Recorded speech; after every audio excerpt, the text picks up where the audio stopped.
Global financial services के MD Krishna Kumar कारवा अब हमारे साथ जुड़ गए हैं। मिस्टर कारवा, शुक्रिया आपका अपना समय देने के लिए, हमारे साथ जुड़ने के लिए। बाजार में इन स्तरों पर, इन सेंटिमेंट्स के साथ साथ अब किस तरह से इन्वेस्टमेंट की स्ट्रैटेजी बनानी है, ये जानना काफ़ी इंपॉर्टेंट हो जाता है, क्योंकि काफ़ी पेशेंट रहना होगा। पिछले कुछ क्वार्टर्स जिस तरह से हमने देखे हैं, पिछले कुछ दिनों में मार्केट्स में, चाहे फिर वो ग्लोबल मार्केट्स हो या डोमेस्टिक मार्केट्स हो, जो न्यूज़ फ्लोज के चलते काफ़ी हद तक सेंटिमेंट्स वॉलेटाइल हुए हैं, उन्होंने बाजार को काफ़ी हद तक कॉन्शियस कर दिया है। मार्केट के आउटलुक को आप इस वक्त कैसे देख रहे हैं? किन तरह के स्पेसेस हैं? क्या केपेक्स ओरिएंटेड प्लेज हैं जिस पर आपका भरोसा बढ़ता हुआ दिख रहा है? डोमेस्टिक मार्केट की स्थिति पर अपनी राय दीजिए। धन्यवाद मुझे इस चैनल पे बुलाने के लिए। तो जैसे कि आपने कहा कि वोलेटिलिटी बहुत ज्यादा है सिस्टम में एंड ग्लोबल फ्लोज वगैरह बहुत ही नेगेटिव है, तो इस वजह से इंटरेस्ट रेट ग्लोबल बढ़ रहे हैं, उसका इम्पैक्ट है। और बीच में जो बैंक वगैरह कोलैप्स हो गए यूएस में, उसका भी नेगेटिव इम्पैक्ट है। तो at any point of time अपने दो चीज देखना रहता है कि कब ग्लोबल मैक्रोज या ग्लोबल फ्लोज पे ध्यान दो और कब है डोमेस्टिक फंडामेंटल्स पे ध्यान दो। तो कल लास्ट 6 ग्लोबल फ्लोज और ग्लोबल मैक्रोज का पलड़ा भारी है एंड इस समय मुझे लगता है कि वहां पे उस तरफ से ध्यान रखना बहुत ही जरूरी है। एंड अपने देख भी रहे हैं कि अपनी इंडेक्स में, निफ्टी में साल भर में कुछ खास हुआ नहीं है।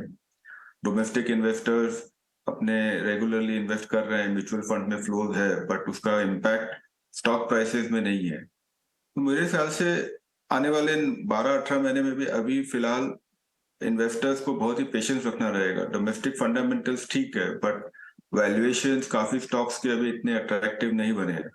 तो कुछ भी खरीदो तो you have to be patient and local fundamentals को देखते हुए खरीदो। तो एवरेज करने की जगह रखनी चाहिए और लेने के बाद mark to market notional loss वगैरह भी झेलने की क्षमता रखनी चाहिए, और रिटर्न बहुत जल्दी नहीं आएंगे। आज आप डेट मार्केट में इन्वेस्ट करेंगे तो आपको 8-9% रिटर्न मिल रहा है। तो इस समय लोगों के मन में ये भी एक संभावना है कि क्या पता थोड़ा डेट में ज्यादा इन्वेस्ट करें। तो माहौल बहुत ही इन स्टेट ऑफ फ्लक्स है। बट उसके बाद ये भी मैं बोलूंगा कि जिस हिसाब से स्टॉक प्राइसेस काफी सेक्टर्स में करेक्ट हुए हैं, तो अट्रैक्टिव भी बनते जा रहा है वैल्यूएशन। बट रिटर्न्स कब आएंगे, थोड़ा उस पर पेशेंस रखेंगे तो अपॉर्चुनिटी है। तो माहौल बहुत ही टफ है, ग्लोबल एनवायरनमेंट बहुत ही नेगेटिव और अदर फ्लोज वगैरह बहुत ही नेगेटिव है। और लोकल में भी I think ground level realities विचित्र है, मतलब इन द सेंस दैट जो क्वार्टरली रिजल्ट्स आएंगे और जो कमेंट्री आएगी कंपनीज की, जितना हम लोग सुन रहे हैं, समझ रहे हैं, हर कंपनी और हर सेक्टर में अलग अलग नैरेटिव मिल रहा है। तो पता नहीं जब अप्रैल में रिजल्ट्स आएंगे तब मालूम पड़ेगा कि एक्चुअल सिचुएशन क्या है। तो नेट नेट आई थिंक बहुत ही confused kind of state of market and दिख भी रहा है। आप देखेंगे तो निफ्टी भी ज्यादा कोई मूव कर नहीं पा रहा है, और स्मॉल कैप मिड कैप में तो बहुत ज्यादा करेक्शन हो रहे हैं। करवा साहब, बात आप बिल्कुल ठीक कह रहे हैं। पर हम सोचते थे टेक्निकल्स वालों को भी थोड़ा आइडिया नहीं लग रहा कि बाजार किस तरफ और कैसे जा रहा है, लेकिन आप खुद बता रहे हैं कि हाँ, अगला 1-1.5 साल उतना आसान नहीं है मार्केट से पैसा निकालना। जो लोगों को आदत पड़ी है 2020 के बाद की बाजार देखने की, अब थोड़ी दूसरे तरह की आदत भी डालनी होगी। करवा साहब, एक चीज़ मेरे को आपसे और पता करनी है। जैसे अभी आप कह रहे हैं कि अप्रैल में जब क्वार्टरली नंबर्स आएंगे थोड़ा आइडिया लगेगा, लेकिन फिर भी मैं आपसे थोड़ा प्रीमेच्योर होकर ये पता करना चाहता हूँ, आपको कहाँ पे ऐसा लग रहा है कि चीज़ें थोड़ी दुरुस्त होके आएंगी? सेल्स के नंबर में आएंगी, या फिर क्वार्टरली नंबर्स में आएंगी, या फिर गाइडेंस के तौर पर आ जाएंगी? थोड़ा चीज़ें ज़्यादा खराब नहीं होंगी? तो देखिए, जैसे सीमेंट सेक्टर है जहां पे लग रहा है कि ये क्वार्टरली नंबर्स काफी रोबस्ट रहेंगे in terms of sales, in terms of profitability. That is one segment where सुनने में आ रहा है कि ग्राउंड लेवल बहुत ही बढ़िया काम हो रहा है। इवन पेंट इंडस्ट्री में जो कमेंट्री आ रही है उसके हिसाब से लग रहा है कि उनके भी सेल्स काफी रोबस्ट है। तो ये दो सेगमेंट जरूर लग रहा है कि जहाँ पे रोबस्टनेस है। बैंकिंग कहीं पे भी कोई नेगेटिव नहीं है। तो ओवरऑल बैंकिंग के रिजल्ट्स आप देख रहे हैं, सेकेंड क्वार्टर भी बहुत बढ़िया था, थर्ड क्वार्टर भी, और जितने भी डिस्कशन हो रहे हैं या जो भी समझ में आ रहा है, क्रेडिट ग्रोथ वगैरह और क्रेडिट कॉस्ट दोनों पे भी कहीं पे भी कोई रिस्क नहीं है। तो नंबर्स तो वहां पे भी बढ़िया आएंगे। तो ये तीनों सेक्टर्स में कहीं कोई रिस्क नहीं है। इवन आईटी कंपनीज के रिजल्ट्स में कहीं कोई डाउट नहीं है। प्रॉब्लम है about growth outlook. So I think these are some of the sectors where आपको दिखेगा कि नंबर वगैरह तो सब सही है, अब इज इट प्राइस्ड इन और नॉट वो समय बताएगा। बिल्कुल। Krishna ji, mid cap stocks को लेकर राय लेना चाहेंगे। इस पूरे स्पेस में, पूरे सेगमेंट में कौन कौन से सेक्टर है जो आपको अच्छे लग रहे हैं? जी, मिड कैप सेगमेंट में I think more than the sector bottoms of basis पे इन्वेस्ट करेंगे तो बेटर रहेगा। हैविंग सेड दैट, मुझे लगता है कि मिड कैप और स्मॉल कैप सेगमेंट में जो भी माइक्रो सेगमेंट या सब सेगमेंट के जो लीडर्स हैं और जिनकी बैलेंस शीट रोबस्ट है, उन्हीं में अपने इन्वेस्ट करें तो बेटर रहेगा। बिकॉज अगर नेक्स्ट 12 महीना 18 महीना प्रॉब्लम रहा इकोनॉमी में, ग्लोबल इकोनॉमी में या लोकल थोड़ा स्लो डाउन रहा, तो the ability of the leaders to survive और to grow will be much better. So उनका ग्रो करने की कैपेबिलिटीज और हेडविंड्स को फेस करने की कैपेबिलिटीज बेटर रहेगी। उसके बाद मैं कहूंगा कि कुछ सेक्टर्स हैं जहां पर स्टॉक्स प्राइस करेक्शंस काफी जबरदस्त हुए हैं। जैसे आपको देखिए एग्रोकेमिकल सेक्टर, नो डाउट उनके डिमांड के चैलेंजेस थे, उनके सप्लाई इश्यूज के चैलेंजेस थे, तो उनके स्टॉक्स के प्राइसेस भी 2 ईयर लो 3 ईयर लो पे आ चुके हैं। वो एक सेगमेंट है जो लॉन्ग टर्म अगर कोई इन्वेस्टर देखे तो वहां पर आपकी एंट्री लेवल बहुत ही अट्रैक्टिव है, कंपनियां बहुत ही सॉलिड है सेगमेंट में, अच्छी कंपनियों को आप देखो तो वो एक सेगमेंट इन्वेस्ट करने लायक है। सेकंड आप देखेंगे तो 2-3 साल से आप पूरे इंश्योरेंस सेक्टर में काफी हेडविंड्स है और मोस्ट ऑफ द काफी स्टॉक प्राइसेस घट चुके हैं, और अभी भी फिलहाल मुझे लगता है कि शायद अगला 6-8 महीना टफ रहेगा, but valuation that segment also looks very robust. तुम पॉइंट मैं ये बोलना चाहूंगा कि एंट्री आपकी ऐसी होनी चाहिए कि जो आपको रिस्क रिवॉर्ड आपके फेवर में रहे, और अगर टॉप मैनेजमेंट की कंपनी है तो अगर हेडविंड्स में आप समय कंपनी खरीदो तो वैल्यूएशन आपको अट्रैक्टिव मिलेंगे। स्पेशलिटी केमिकल्स वगैरह में मुझे लगता है ऊपर से काफी दाम घट चुके हैं, बट अभी भी फिलहाल स्कोप है थोड़ा और भी कंसोलिडेट होने के लिए, बिफोर भी उसके उसके बाद आप उसको देख सकते हैं। तो ईपीसी कंपनीज है, वहां पर रोबस्ट ऑर्डर बुक पोजीशन बन रही है, वैल्यूएशन भी रीजनेबल है, तो वो एक सेगमेंट है जहां पे आप कंपनीज देख सकते हैं। तो बॉटम्स ऑफ बेसिस पे देखें तो आपको कंपनियां मिलेगी। ओनली क्वेश्चन इज दैट, जैसे कि आपने कहा कि इन्वेस्टर्स को पेशेंस रखनी चाहिए, पेशेंस रखेंगे तो जरूर उनको रिटर्न भी बनेगा। Will pharma revisit the Covid boom, क्योंकि इन दिनों जिस तरह से हम देख रहे हैं कोरोना को लेकर वापस से खबरें ताज़ा होना शुरू हुई, उसके बाद pharma health care diagnostic as defensives काफ़ी हद तक रिएक्ट कर रहे हैं। रॉ मटेरियल और शिपिंग कॉस्ट जो है वो बेटर होती हुई नजर आई है। हालांकि ये भी है कि कंसर्न्स अब भी फार्मा सेक्टर को लेकर हैं। क्या लगता है, इस स्पेस को वॉच आउट करना चाहिए? देखिए, इवेंट बेस्ड इन्वेस्टिंग सस्टेनेबल नहीं होता है। तो अगर कोविड की वजह से आपने देखा कि पिछली बार भी जब कोविड था तब काफी फार्मा कंपनी, डायग्नोस्टिक कंपनीज के शेयर्स के दाम आसमान छू रहे थे, एंड उसके बाद आपने देखा कि जैसे जैसे थिंग्स नॉर्मलाइज हुई तो उनके स्टॉक प्राइसेस भी बहुत जोर से घट गए। I think investing is all about sustainable, कि अगले 5-10 साल के हिसाब से अगर आप कोई चीज में इन्वेस्ट करो तो बिजनेस कैसा रहता है।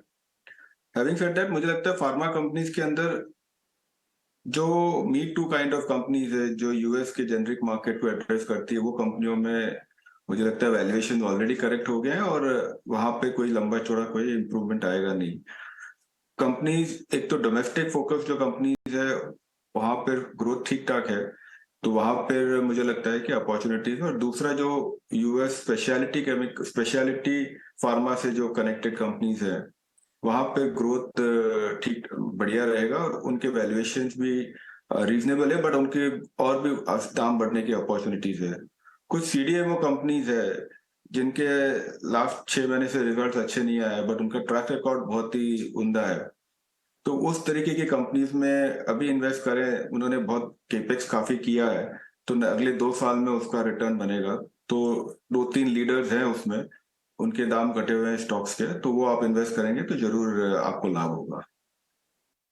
मिस्टर करवा, एक आम सी थीम है मार्केट के अंदर जब होता है ना कि चुनाव आने वाले हैं, तो ठीक उससे पहले थोड़ा कंजम्पशन प्ले, ये सब चीज़ें चलती हैं। हम हिस्टोरिकली देखते आए हैं, बात करते आए हैं, लेकिन इस समय मार्केट के अंदर ऐसा दिख नहीं रहा कि कोई भी ऐसा सेक्टर है जो लीडर बन के सामने निकल के आएगा, ना केवल मार्केट को ठीक करेगा बल्कि अपनी वैल्यूएशंस को भी बहुत अच्छे से लेके आएगा।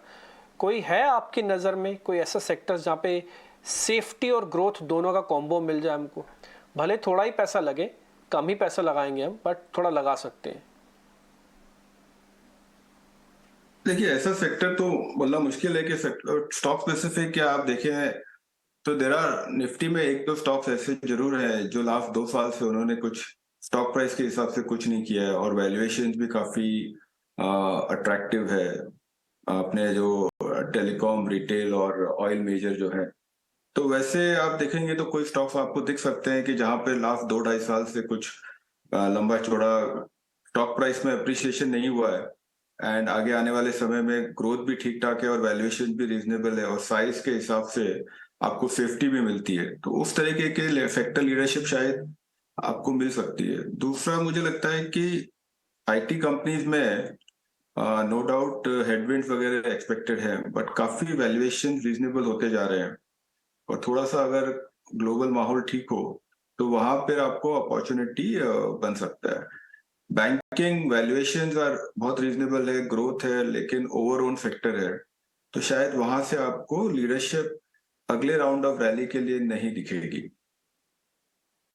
बिल्कुल। अच्छा, अगले मान लीजिए 3-4 महीने के लिए अगर आपका आउटलुक जानना हो तो ऐसे कौन से थीम है जिसको कि आप वॉच करेंगे? क्योंकि अब देखिए समर सीजन की भी शुरुआत हो चुकी है, इसमें भी काफ़ी सारे सेक्टर्स फोकस में रहते हैं। अर्निंग भी आना शुरू हो जाएंगे, चौथी तिमाही के फाइनेंशियल ईयर एंड हो रहा है, तो ऐसे में कौन कौन सी थीम्स हैं जिसे कि आप वॉच करेंगे? देखिए ऑनेस्टली स्पीकिंग 3-4 महीने के लिए तो इन्वेस्टिंग हो नहीं सकता है, वो तो फिर ट्रेडिंग हो गया, जहाँ पे काफी रोबस्ट है growth outlook and is the whole hotel sector. वहां पर आप देख रहे हैं कि रूम रेट्स वगैरह, ऑक्यूपेंसी सब कुछ बहुत ही बढ़िया है एंड कैपेसिटीज जिस हिसाब से डिमांड के हिसाब से कैपेसिटी बहुत ही लिमिटेड है, ओवरनाइट कैपेसिटीज क्रिएट नहीं हो सकती है। तो वो एक सेगमेंट मुझे लग रहा है कि वहां पर आपको रिजल्ट्स में भी काफी रोबस्टनेस दिखेगा, आउटलुक भी काफी रोबस्ट रहेगा। तो from a domestic perspective next 2-3 साल के लिए वो एक सेक्टर है जहां पर आपको इन्वेस्ट करना चाहिए। अब क्वार्टरली रिजल्ट्स भी इसके अच्छे ही आएंगे, बट ऊपर से स्टॉक प्राइसेस भी करेक्ट हुए हैं, so that is one segment which looks attractive from my. And अगला मैंने वैसे भी कहा कि जैसे सीमेंट में मुझे लग रहा है कि इंफ्रास्ट्रक्चर स्पेंडिंग वगैरह भी काफी है और नंबर्स भी अच्छे आएंगे, ग्रोथ आउटलुक भी बेटर रहेगा, तो वहां पे भी आपको अपॉर्चुनिटीज दिखेगी। तीसरा मुझे लगता है कि मिड कैप आईटी, वहां पर आपको स्कोप काफी दिखेगा, बिकॉज कुछ कंपनियां ऐसी है जो मैक्रो भले कितने भी नेगेटिव रहे, लेकिन अगर स्पेशलाइज अपना काम कर रही है तो they can deliver very good returns. But having said that, मैं नहीं कहूंगा कि अगेन आई रिपीट दैट 3 महीना 6 महीना मत देखिए, थोड़ा लंबा देखिए। Investing is not about the next 3 months. 3 महीने के लिए नहीं हो सकता, थोड़ा बड़ा देखना होगा, लेकिन इस बात के लिए भी अपना ध्यान रखिएगा कि आप बड़ा देख तो रहे हैं, क्या बाजार आपको बड़े रिटर्न देगा, उसको लेकर अभी थोड़े से डाउट हैं। चीज़ें जैसे जैसे क्लियर होंगी वो और भी पता लगेगा। बहुत बहुत शुक्रिया sir, thank you very much, अच्छा लगा आपसे बातचीत करके और उम्मीद करते हैं जल्दी आपसे वापस मुलाकात होगी। काफ़ी शांत तरीके से आप अच्छे से बताते हैं सर, आप हमसे बता रहे हैं, ऑफिस में भी आप ऐसी शांति से बताते हैं सबसे। नहीं, जैसे आपसे बात कर रहे हैं वैसे ऑफिस में भी वैसे ही। अरे वाह, फिर तो बहुत अच्छा। आपके एम्प्लॉयज बहुत खुश रहते होंगे, कैसे हमारे बढ़िया बॉस हमको मिले हैं, शांति से हर चीज समझा रहे हैं। बहुत बहुत शुक्रिया sir, thank you very much आज समय देने के लिए। Thank you very much.